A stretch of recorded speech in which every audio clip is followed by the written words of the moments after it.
Happy Tuesday, everybody. I'm Amy Holmes, filling in for Steve on the Steve Malzberg Show. Steve is away today, celebrating the Jewish holiday of Rosh Hashanah. Well, tonight I have the pleasure of being joined by Morgan Ortagus. She is the national co-chair of MaverickPAC and a naval reservist. You can find her at MaverickPAC.org. Thank you, Morgan, so much for joining us. Absolutely. Thanks for having me. Absolutely. So tomorrow, it is the big night, the big GOP primary debate showdown being hosted by CNN out in California. I feel like I'm getting ready for the prom. Yeah, absolutely.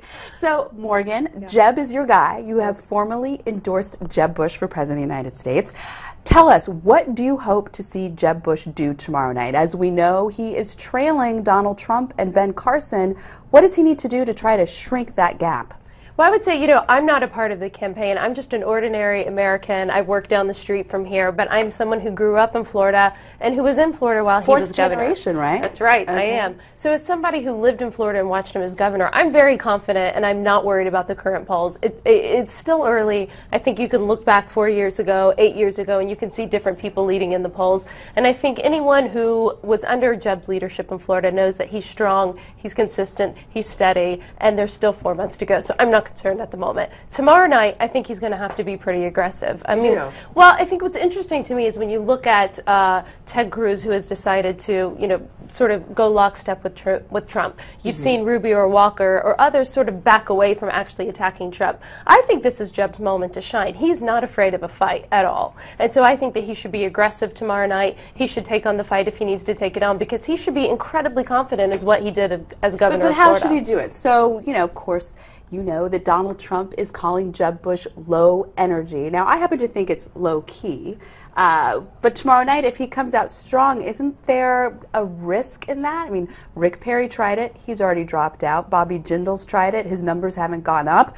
Rand Paul tried it in a debate, and a lot of people said he just fell flat and was a total flop. What is your view? I think that Governor Bush is an incredibly intelligent man. He's certainly not going to pick a fight, but there's no reason that he should back down from one either. I think when you look at why are Trump's poll numbers rising, I think that we've seen for the past 6.5 years a president who's been taken a back seat, who has not led the world, and we've seen a complete and epic disaster in the Middle East because of that. So I think what Jeb Bush should do is certainly not get into petty arguments with Donald Trump, but instead he should stand up for himself, and he should be the kind of aggressive leader that I think the American people are looking for right now. I think typically the American people look for something different than what they had for the last 8 years, and especially with the disaster of this presidency and the disaster of the temperament of this president, I think the people are going to be looking for someone strong and aggressive, and Jeb Bush can do that. Just because he may not be as boisterous as Mr. Trump doesn't mean that he can't be an incredibly effective governor and president. Well, you say that Donald Trump is boisterous. He also has a very big mouth, as we know, and Rolling Stone just reported some very ugly remarks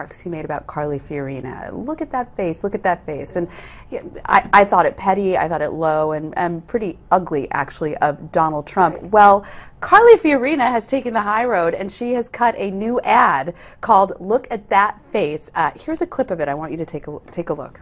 Ladies, look at this face. And look at all of your faces. The face of leadership. The face of leadership in our party. This is the face of a 61-year-old woman I am proud of every year and every wrinkle. Morgan, I have to tell you, when I first watched it, it gave me shivers. It made me emotional. And I'm not even a feminist. I don't even get into chick stuff. But I thought that she handled that so beautifully, and making it about women in a positive way, leadership of America. Of course, all eyes are going to be on Carly Fiorina tomorrow when she's on the stage with Donald Trump. And I actually suspect that CNN is going to bring up this issue right at the top of the debate to try to create fireworks, and maybe even ask Donald Trump if he'd like to offer Carly Fiorina an apology. My question, Morgan, do you think that she should accept it if he offers one? And do you think that she should go after him a little bit for his remarks about women? I really like Carly Fiorina, and I think she's a very classy, smart woman, and so I think she should accept the apology if he offers it. However, I think that that might be the first time that Donald Trump offers an apology, so I don't expect him to offer one tomorrow night, I should say that. Right. When I look at Carly Fiorina, I see the strength of the GOP field, and I think it's really, you know, as much as we hem and haw about Donald Trump and who's in the lead and Ben Carson, when you look at this versus 4 years ago or 8 years ago, I just think it's an incredibly strong field. So I'm really proud that we have someone like Carly Fiorina, you know, a successful CEO, and I loved her ad. I thought it was fantastic because what's more troubling to me is it's not just about what Donald Trump said about it's his opinion of women. Yeah, in really general. quickly, Morgan, before we go, a couple lines. MaverickPAC, tell us about it. Yeah. So you go to MaverickPAC.com. MaverickPAC was founded through a group of people coming out of the Bush administration over a decade ago.